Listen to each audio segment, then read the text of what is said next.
오늘 읽은 누가복음 16장 말씀에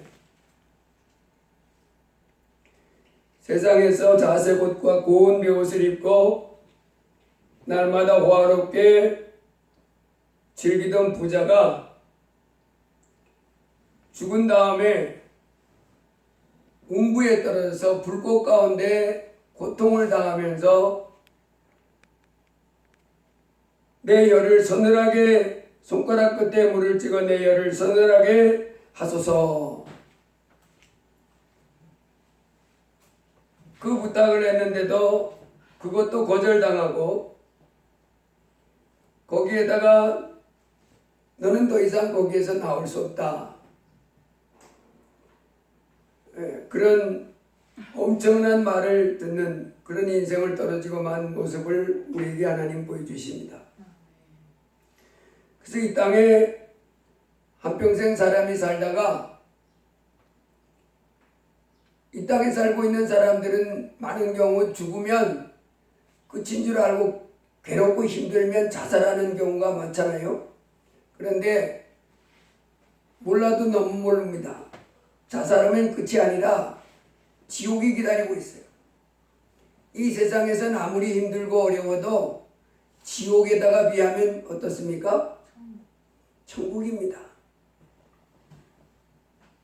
지옥 들어갈 사람들은 이 세상에서 아무리 힘들고 어려워도 이 세상이 천국인 줄은 몰라요. 지옥은 무섭고 금지도합니다. 제가 아침에도 말했지만은 그 우리 세기둥 세우려고 했던 그 새 파이프 안에 그거 봤어요? 옆에 막아놓고 벽돌로 막아놓은 거 양쪽 옆에 순간 쥐가 들어갔다고 그래가지고 그 쥐 못 나오게 하려고 했는데 그 쥐는 내가 열어주지 않는 한 못 나와요. 지옥에 떨어지는 사람은 죽지도 못하고 나올 수도 없다는 거예요. 이 사람은 가슴을 치는 거지요. 이 부자 자색 옷을 입고 고운 베옷을 입고 야 인생 좋다고 날마다 호화롭게 즐기던 이 사람 지옥에 떨어지고 난 다음에 삶을 후회했겠지요. 내가 잘못 살았다.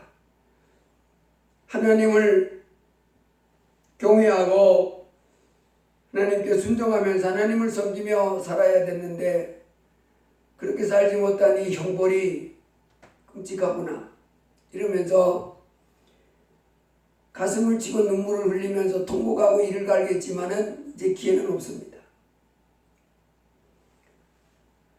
그래서 우리도 이제 이 땅에 사는 동안에 하나님이 기뻐하시는 삶을 살아서 이 거지처럼 아브라함의 품에 여기 낙원이거든요. 낙원에 들어가고 또 상급과 면류관 받아 쓰는 이와 같은 존귀한 삶을 살기를 주의 이름으로 축복합니다. 만일 죽은 다음에 심판을 거쳐서 불과 유황이 있다는 그 못에 던져라 그 말을 딱 들으면요 그때는 어떻게 돼요? 완전히 온몸에 뼈가 녹는 것 같아요. 망했다 이렇게 되는 거예요. 그 사람이 예수님을 믿고 하나님을 섬기다가 천국 가야지 예수 그리스도를 믿지 않고 자기 멋대로 세상이 좋다고 살다가 지옥 떨어지면 그 모든 것이 다 허무하고 헛것입니다. 이 부자가 지금 그렇잖아요. 이 부자가 만일 다시 한번 살 수 있는 기회를 얻었다면 어떻게 하겠어요? 고운 베옷 호화로운 이 삶이 아니라 천국 가기 위해서 이제는 하나님께 영광 돌리는 삶을 향해서 혼신의 힘을 삶을 살 것입니다. 그러나 기회가 없는데 우리는 이 하나님 말씀을 통해서 깨닫고 우리에게 주어진 삶을 버림받지 않고 하나님 나라에 꼭 들어가는 삶이 되도록 주의 이름으로 축복합니다. 아멘. 우크라이나하고 러시아가 지금 전쟁 중입니다. 200일 지났다고 그러던데, 전쟁 시작한 지. 저는 그 전쟁하는 나라를 보면서 야, 어떻게 사람이 미쳐도 이렇게 미쳤냐. 처음에 전쟁 초기에는 그 러시아는 세계 군사 강국 두 번째 강대한 국가라고 그랬잖아요. 미국 다음에 러시아. 이렇게 하는데 막상 전쟁을 해보니까 옛날 무기들이라 제대로 그 전쟁에서 제대로 승리하기 어려운 거예요. 그래도 워낙 강대국이다 보니까 전쟁 초기에는 그 막 물밀듯이 밀려 들어갔죠, 우크라이나. 그래서 원래는 예상하기를 전쟁 일주일 정도면 우크라이나가 완전 점령당할 것이다, 이렇게 예상했답니다. 그리고 실제로 러시아가 우크라이나를 침공에 들어가고 4일인가 만에 그 러시아 군 특수부대가 우크라이나 대통령궁을 완전히 습격했답니다. 그래서 이제 그 대통령 잡고 뭐 영부역도 다 잡고 그렇게 하려 습격하고 완전히 포위를 해놓고, 그 우크라이나도 뭐 워낙 군사적으로 상대가 안 되니까, 그래서 이 대통령하고 이 사람들이 그 대통령궁 안에 그 문 같은 데를 바리케이트 이런 문짝 이런 걸 막 겹겹이 쌓아놓고 막아놓고 막 버티고, 그러다가 이제 그 특수부대가 마지막 목을 못 들어갔다는 거예요. 그래서 아마 일주일 만에 우크라이나 대통령, 정부 요직 그 뭐 장관 이런 분들 있잖아요. 지도자들 다 붙잡혀갈 걸로 이렇게 다 예상했는데, 그래서 전쟁 나자마자 그 장관들이 엄청나게 많이 도망갔답니다. 처음에는. 그러다가 이제 젤렌스키 대통령이 나 여기 있다 그러면서 그 방공호에서 실제로 이렇게 하는 모습을 보고 이제 나도 이제 이러면 안 되겠다 싶어가지고 돌아온 이 장관들이 많답니다. 애국으로 도망갔다가. 그 거기는 유럽이라 이렇게 막 도망갈 수 있잖아요. 차 타고도 막 도망갑니다. 국경 넘어갈 수 있어요. 근데 요즘은 다시 이제 미국에서 무기를 많이 대줬는데 그 중에 하이마스라고 하는 무기를 대줬어요. 하이마스라고 하는 무기 12문인데 처음에는 6문만 대줬는데, 하이마스가 바로 뭐냐면 이 개인이 소지할 수 있는 화기인데 이 화기로 탱크도 부실 수 있고 비행기도 추락시킬 수 있는 거예요. 딱 쏘면 이놈이 찾아가가지고 때리는 거예요. 하이마스라는 놈이. 그래가지고 그걸 처음에 미국이 6개를 줬습니다. 그러다가 이제 좀 하이마스를 갖다 놓으니까 개인이 휴대용이니까 숨어 있다가 우크라이나군이 숨어 있다가 탱크가 오잖아요. 그걸로 쏘니까 한 방 맞으면 탱크가 박살나는 거예요.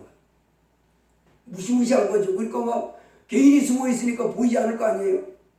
그리 러시아 사람들이 한 번, 두 번 그러다 보니까 탱크가 쫙 오다가도 한 대가 막 켜지는 거 보면 그 다음에 따라오는 놈들이 지뢰 건너가서 탱크도 넣고 막 도망가는 거예요. 하이마스의 위력에 그냥 질려버린 겁니다. 그래가지고 그 하이마스로 전세가 역전되기 시작해가지고 뺏겼던 땅을 많이 되찾았는데 지금도 우크라이나 땅의 5분의 1이 지금 점령된 상태래요. 러시아가 아직도 점령하고 있다. 그런데 전세가 불리하다 보니까 이 러시아의 푸틴 대통령이 징집 명령을 내린 거예요. 기존의 군대 가지고는 이제 안 되니까 예비군 동원령을 내렸는데, 처음에는 예비군 동원령을 내렸는데 예비군도 예비군이 두 종류로 나뉘었어요. 우리나라도 동원 예비군이 있고 일반 예비군이 있는데, 동원 예비군이라 그러는 건 군대 제대인지 막 얼마 안 된 애들. 걔들은 전쟁에 투입해 놓으면 거의 현역과 같은 수준이에요. 군생활 마치 얼마 안 됐으니까. 그래가지고 동원 예비군이라고 그래요. 그리고 이제 5년인가 7년인가 하도 오래된 잘 기억이 안 나는데, 그 지나면 일반 예비군입니다. 그 사람들은 이제 다 까먹어가지고, 그래서 총을 쏠 수 있겠지만 옛날 같지 않잖아요. 이제 몸도 그렇고 이제 군기도 그렇고 다 빠져가지고 그 사람들이 이제 후방에만 이렇게 자기 마을만 지키는 이런 역할을 하는데, 이 푸틴 대통령이 전세가 불리할 때 예비군을 동원할 때 이 동원 예비군만 동원한다 그랬습니다. 지금. 근데 막상 지금 러시아에서 떨어지는 현상 보니까 동원 예비군이 아니라 동원 예비군도 동원시키고 군대 가기 전 대학생들도 잡아가고 일반인들도 잡아가고 막 잡아간다는 거예요. 무조건 걸리는 대로. 지금 러시아가 아비규환이랍니다. 이 젊은 애들이, 남자들이. 왜 지금 전세가 불리하잖아요. 미국에서 그 좋은 무기를 줘다 보니까 하이마스 애들이 공포에 들어가면 공포에. 보이지 않는 데 숨어가지고 개인이 쏘니까 그걸 맞춰내니까 비행기도 떨어지고 탱크도 부셔지니까 저번에 보니까 러시아 기갑부대 아주 최고 러시아 최정예 기갑부대인데 탱크하고 뭐 이런 포를 운영하는 그런 부대. 기갑부대인데 그 기갑부대가 몽땅 놔두고 전부 나살게 다 도망간 거예요. 무기를 통째 다 놔두고. 그만큼 겁을 먹은 거 이제. 보이지 않는 데서 다 부셔지니까. 뭐 그런 현상들이 막 있는데 그 상황 속에서 푸틴이 어떻게 똑같은 사람이잖아요. 하나님이 이 땅에 사람을 만들어놨을 때 한 인생 살아갈 때 그 남은 청년들을 붙잡아다가 지금 전쟁터에 내보내는 거잖아요. 죽으러 내보내는 거, 죽으라고. 물론 이제 살 수도 있겠지만 전쟁터니까. 그러니까 얘들이 안 가려고 막 팔을 부러뜨린다는 거. 인터넷 쳐가지고 팔 부러뜨리는 방법. 다시 이제 암으로 붙게 하는 방법, 이상 없는 팔 부러뜨리는 방법. 이거 막 찾아가지고 그걸 보면서 이 푸틴은 어떻게 인생을 이렇게 삶을 다른 사람을 끌어다가 전쟁을 일으키고 또 끌어다가 계속 전쟁에서 죽이도록 내버리고, 그리고 우크라이나 점령 지역에 보니까 러시아가 민간인들을 학살을 400 몇십 명을 한꺼번에 죽이고 그냥 묻었더라는. 그리고 어떤 사람 보니까 고문한 흔적이 어떤 사람들한테는 아주 막 심각할 정도로 그 고문한 흔적들이 남아요. 사람들이. 이런 비인간적이고 아주 살인마적인 이런 악행을 하고 있는데 제가 들으면 땅 니네 가져 그냥. 걔네 땅이잖아요. 원래 우크라이나의 땅. 그러고 평화롭게 살고 서로 이렇게 살아야지.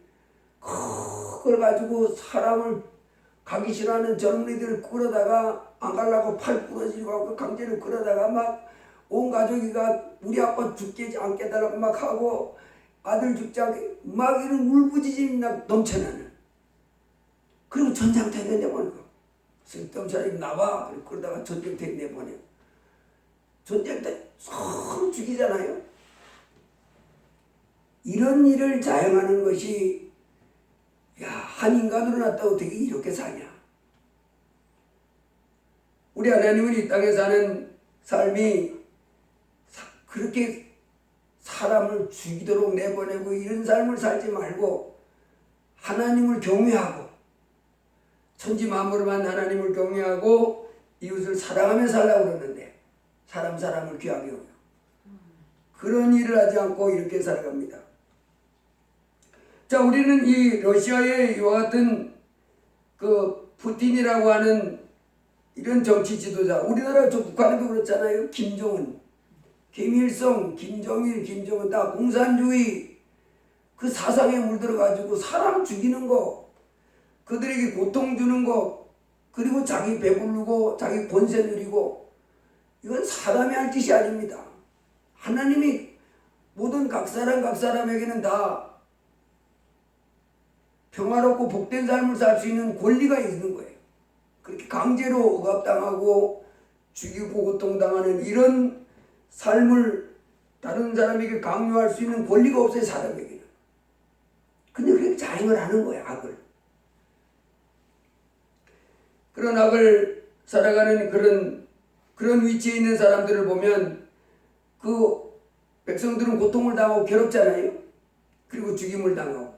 그런데 우리는 이런 재앙을 당하는 사람들을 바라보면서 고통을 당하는 사람들을 바라보면서 너무 안 됐다고 하지만은 그 인생이 갑작스럽게 무너지잖아요. 갑자기 전쟁이 나서 죽고 아들이 죽고 남편이 죽고 수많은 사람이 죽임을 당하고.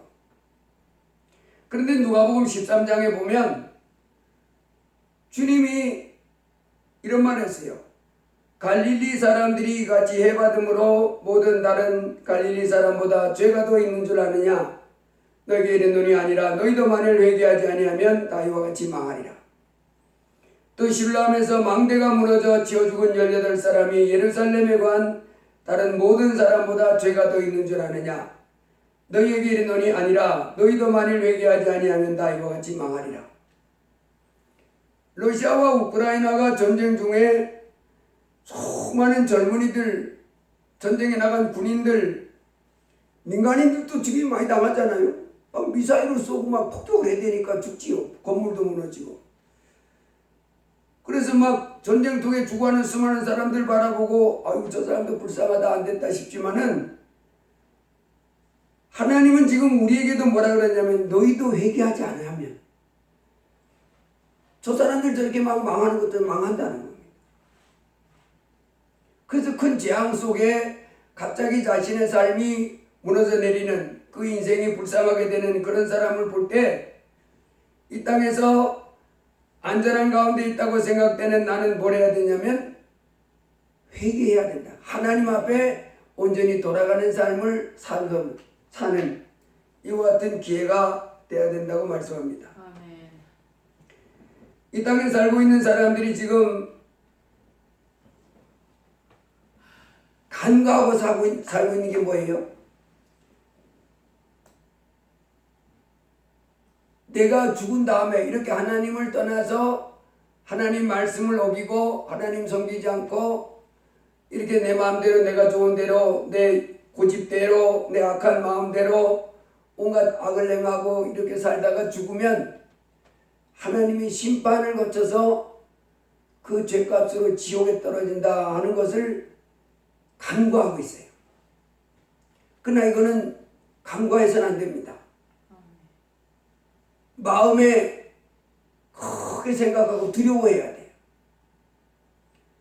이 땅에서 삶을 누가복음 16장에서도 보면 이 죽은 후에 불꽃 가운데 떨어진 이 부자가 손가락 끝에 물을 찍어서 내 혀를 서늘하게 하소서. 얼마나 힘들었으면 손가락 끝에다가 물을 찍어달라고 그래요.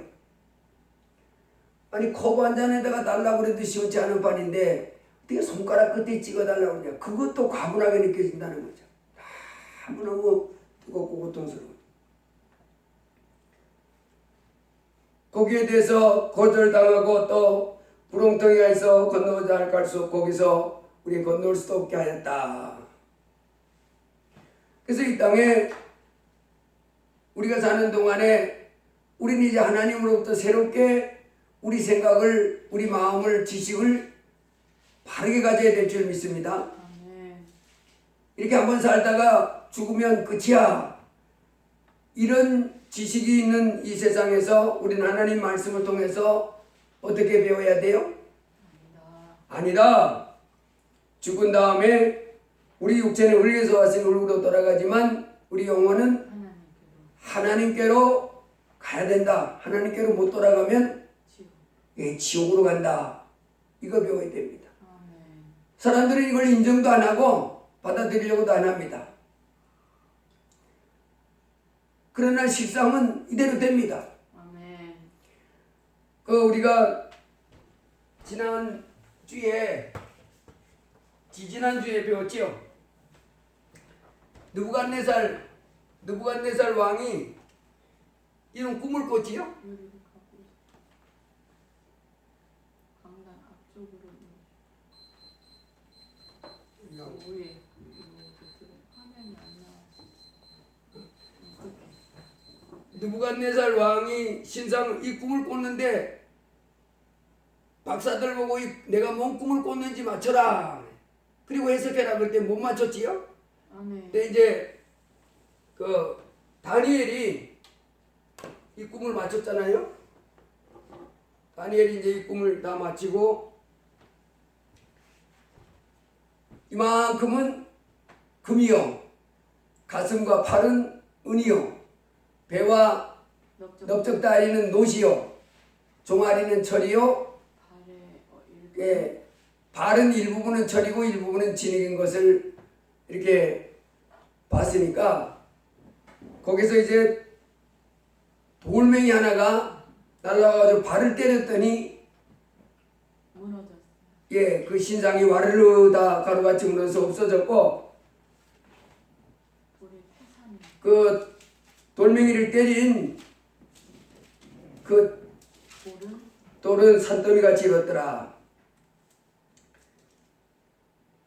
그런데요, 다니엘이 저 느부갓네살 왕의 꿈을 해석해 준 시대가 언제라고 그랬어요?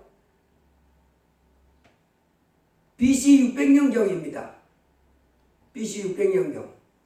그러니까 지금으로부터 약 2600년 전이죠. 그런데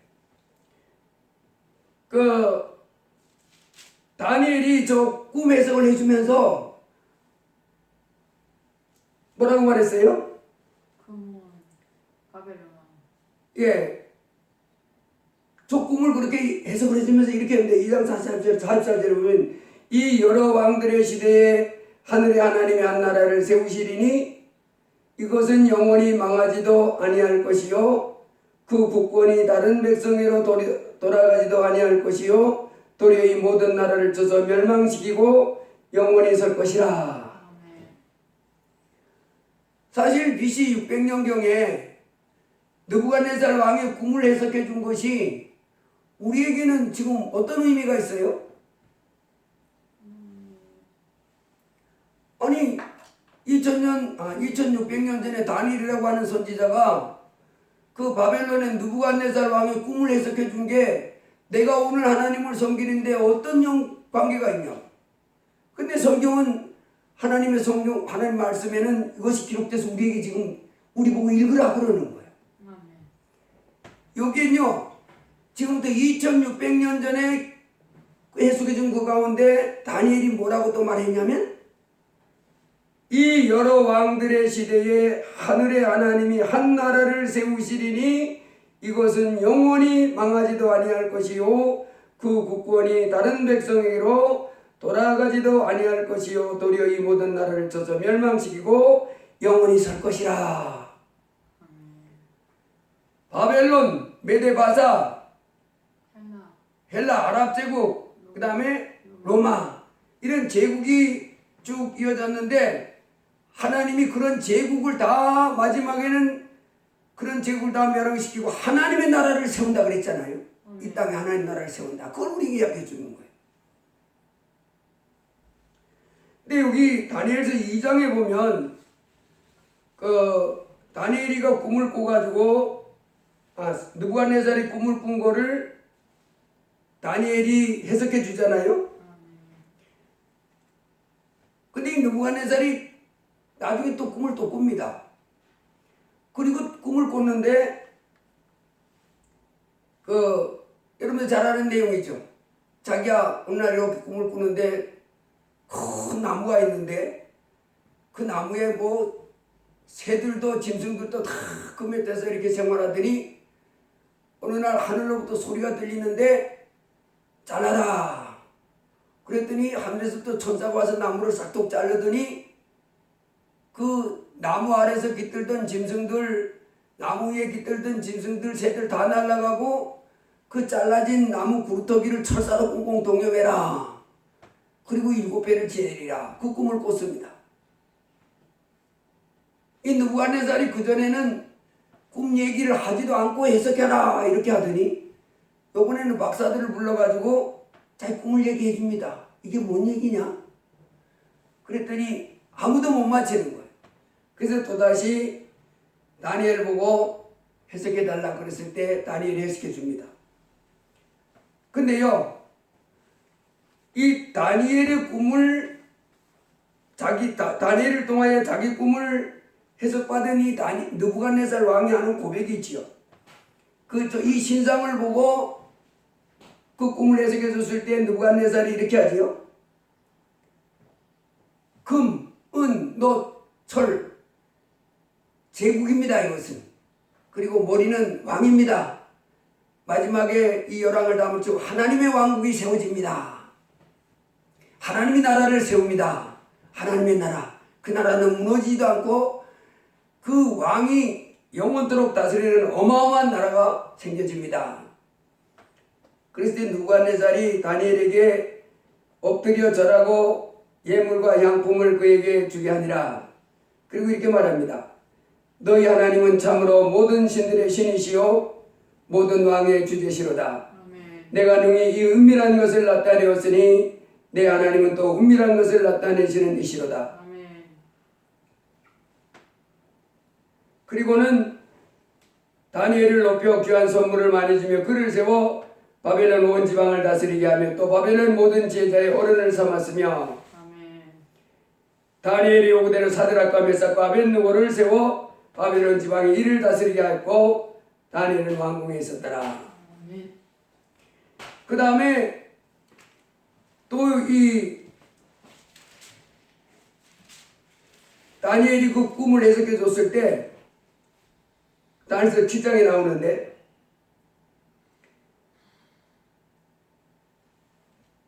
이 사람이 그 꿈을 해석받고 이렇게 말합니다.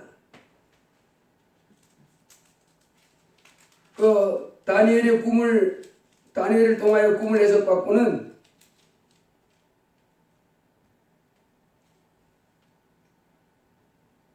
내가 지극히 높으신 그에게 감사하며 영생하시는 이를 찬양하고 경배하였나니 그 권세는 영원한 권세요 그 나라는 대대에 이르리로다.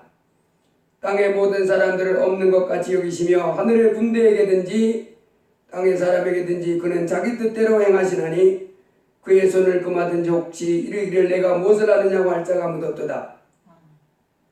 그러므로 지금 나 느부갓네살 하늘의 왕을 찬양하며 칭송하며 경배하노니 그의 일이 다 진실하고 그의 행하심이 의로우심으로 교만하게 행하는 자를 그가 능히 낮추심이라. 아멘.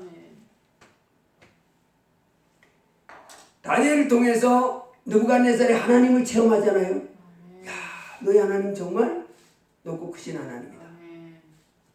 그런데 문제는 이 느부갓네살이 다니엘을 통하여 하나님을 경험하고는 그 하나님을 진실히 섬겼다 하는 말은 없어요. 아멘. 그냥 거기서 그때 고백으로 끝나.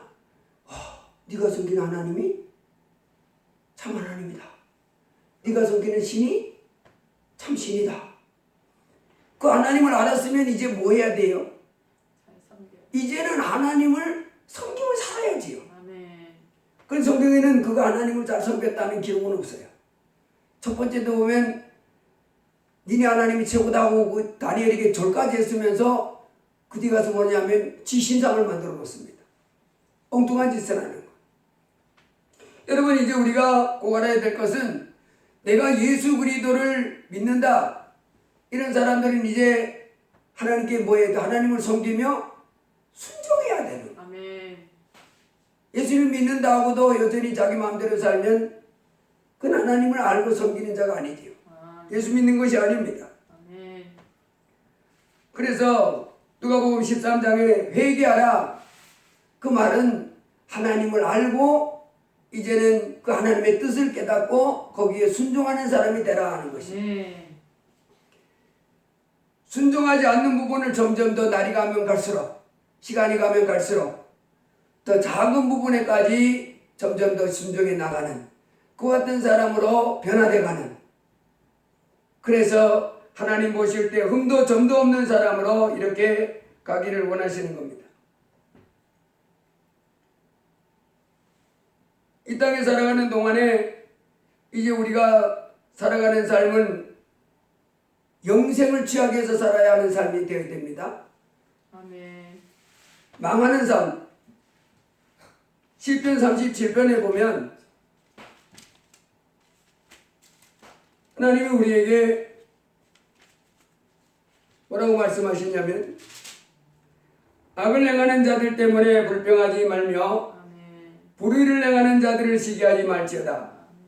그들은 불과 같이 속히 배임을 당할 것이며 푸른 채소같이 쇠잔할 것이미로다. 여호와를 의뢰하고 선을 행하라. 땅에 머무는 동안 그의 성실을 먹을거리로 삼을지어다.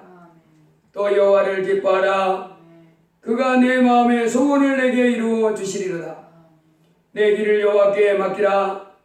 그를 의지하면 그가 이루시고 내 의를 빛같이 나타내시며 내 공의를 정오의 빛같이 하시리로다. 여호와 앞에 잠잠하고 참고 기다리라.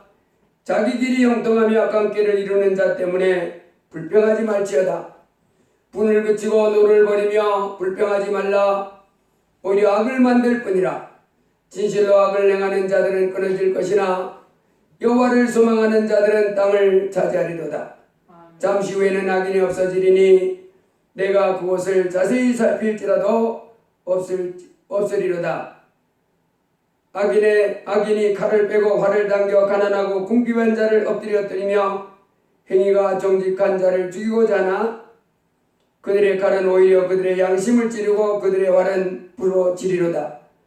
의인의 좋은 소유가 악인의 풍부함보다 낫도다. 아멘. 하나님은 계속해서 이 땅에 사는 동안에 우리 인생을 살아갈 때 하나님을 두려워하지 않고 경외하지 않고 하나님의 법을 무시하면서 막 살아가는 사람들이 잘 되는 것, 그걸 보고 부러워하지 말라는. 그 인생은 어떻게 된다고요? 곧 망한다는 거. 와장창 망한다는 거. 오히려 부족한 것이 많을지라도 하나님을 경외하고 하나님의 말씀을 순종하는 사람, 그 사람이 존귀하게 되고 승리하게 된다. 시편 73편에는 이렇게 났습니다. 여기 보면 하나님이 참으로 이스라엘 중 마음이 정결한 자에게 선을 행하시나 나는 거의 넘어질 뻔하였고 나의 걸음이 미끄러질 뻔하였으니 이는 내가 악인의 형통함을 보고 오만한 자를 질투하였음이로다. 그들은 죽을 때에도 고통이 없고 그 힘이 강건하며 사람들이 당하는 고난이 그들에게는 없고 사람들이 당하는 재앙도 그들에게는 없나니 그러므로 교만이 그들의 목걸이요 강포가 그들의 옷이며 살찜으로 그들의 눈이 솟아나며 그들의 소득은 마음의 소음보다 많으며 그들은 능욕하며 악하게 말하며 높은 데서 거만하게 말하며 그들의 입은 하늘에 두고 그들의 혀는 땅에 두루 다니는도다. 시편 73편 보면 악인이 잘 된다는 거예요. 하나님을 두려워하지도 않고